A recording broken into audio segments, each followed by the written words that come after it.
Hey guys, welcome back to my channel. Today's Foundation Friday and I'm going to be reviewing the Diorskin Forever Foundation. This foundation comes in a beautiful glass frosted bottle with a plastic top that has the Christian Dior logo on the top of the lid, and it also comes with a pump. This foundation also provides 1 fluid ounce of product. Now it comes in 24 shades and I'm in the shade 041. I think it's excellent that it comes in 24 shades. That's more than most foundations. It also has a broad spectrum SPF 35. And that is an excellent addition to this foundation, that it has that broad spectrum SPF. This foundation retails for $50. Now let's go over the claims of this foundation. This foundation claims to be medium buildable coverage.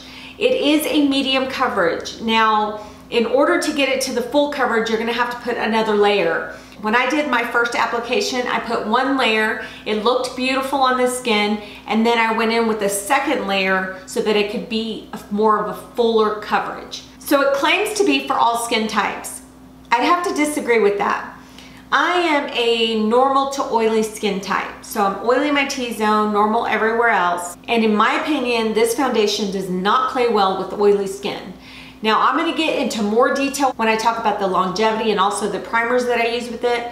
But for now, let me just say it doesn't play well with oily skin.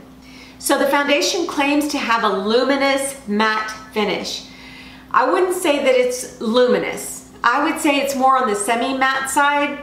I did not see any luminosity peaking from this foundation while it was on my skin. I just saw that it went on a more semi-matte finish than it is a matte finish. So luminosity, I would have to disagree with that part. So I read on the website that this foundation claims that it's flawless correction. I will say that it has a flawless correction only because when you put this foundation on the first layer, it does have a nice coverage. It's a medium coverage.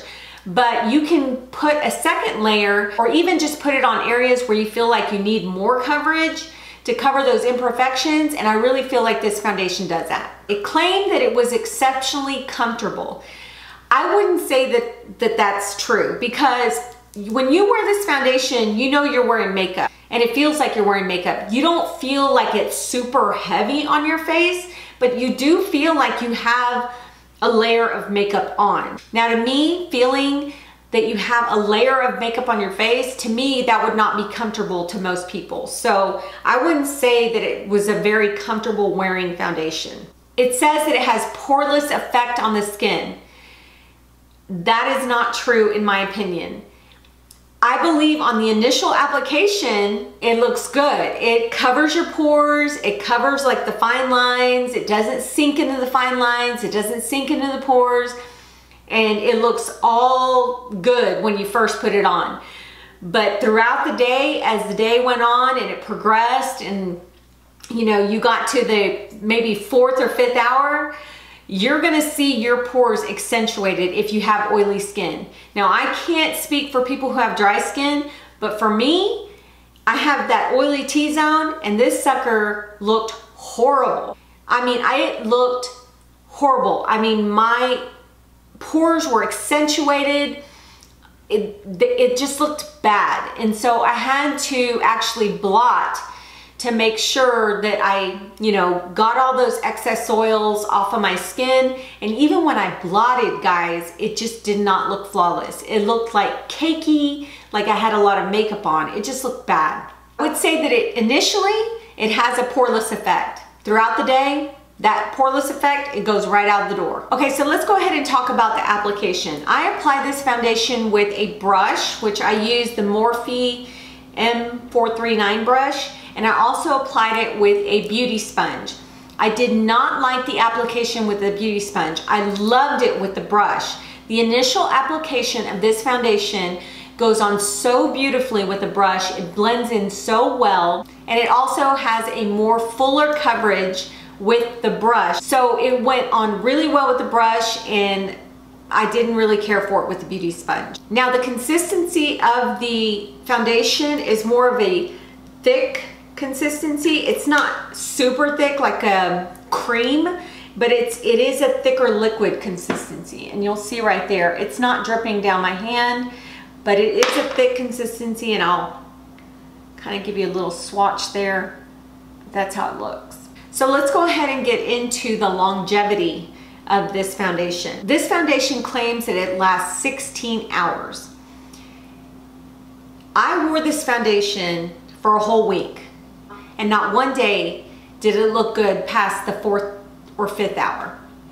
So for it to be a long-wearing foundation, to me, in my opinion, a long-wearing foundation means it's gonna last for 16 hours, what it claims, and that it's gonna look good at least up to those 16 hours. That's closer to the 16-hour mark, not so much the 4th or 5th hour.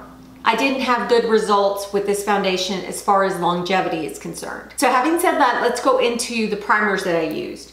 Now, I used, the first time that I put the foundation on, I used the NYX Angel Veil Primer. I love this primer. I just purchased this primer not too long ago, and I've been loving it. And how I applied this was all over my face. I used it on my T-zone, I used it on my cheeks, everywhere on my face. I did not use a separate primer for my T-zone.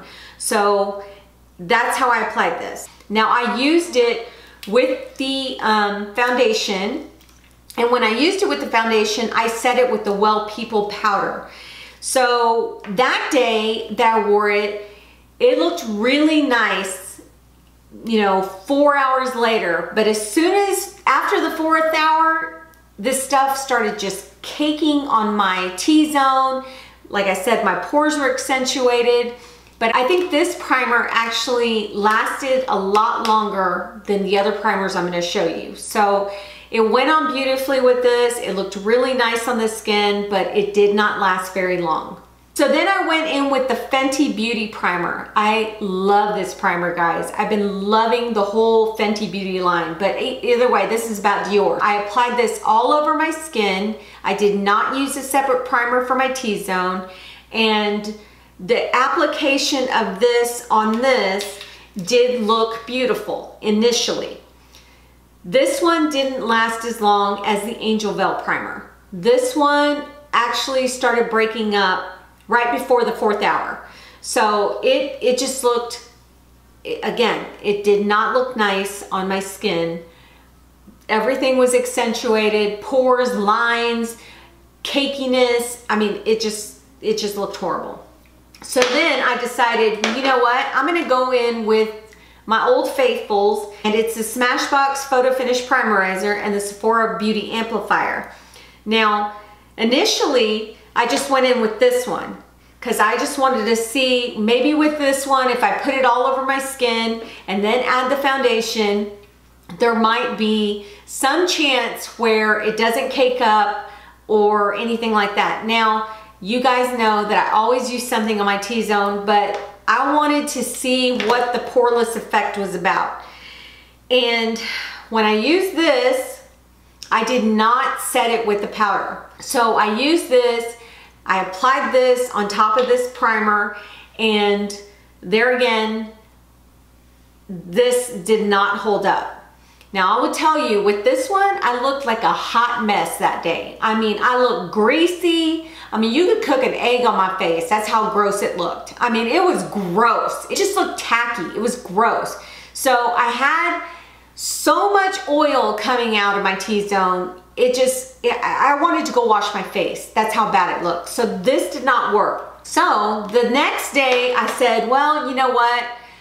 Let me go ahead and put this on my T-zone. Let me put this on the areas outside of my face. Now, when I did use this, let me mention this. When I did use this the first time by itself, this is where it looked real cakey. This area kind of faded. But that day, I don't know, I was in class because I was training for work, and I put my hand on, I put my face on my hand, and I don't know if that had something to do with it. So when I wore it the next time, I used it with both of these, and I put this all over my face, and I put this on my T-zone.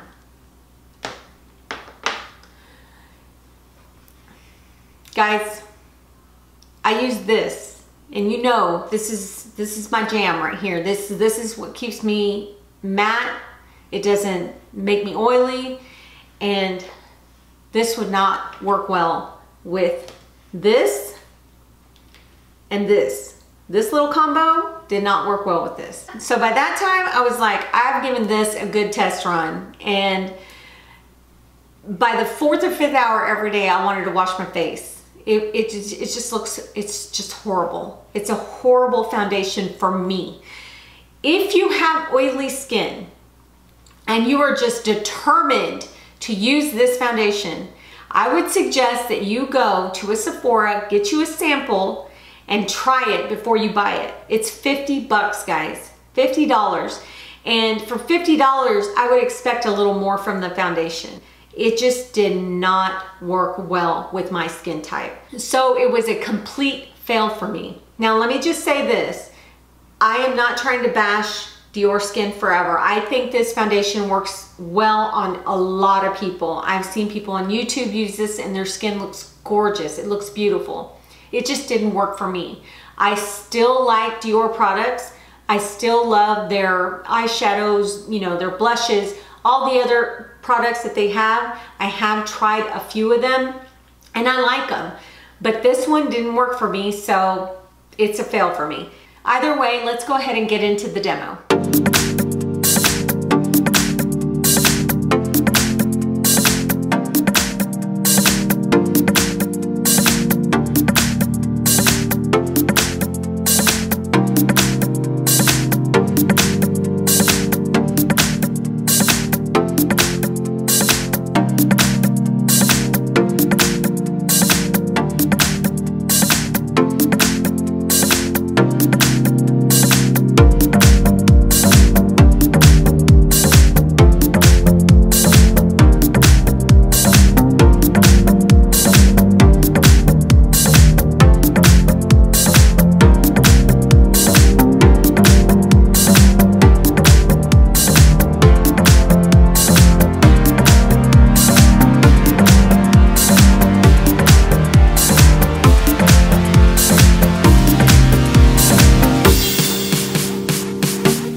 Okay guys, that's the end of this foundation review. I hope you enjoyed this review and I hope that it helps you. And like I said, if you're gonna buy this foundation, test it out first before you purchase. Otherwise, there are other foundations out there that are great foundations that don't cost this much. And yeah, so anyway, thank you guys for being here. Subscribe if you haven't subscribed, and we'll talk to you soon. Bye.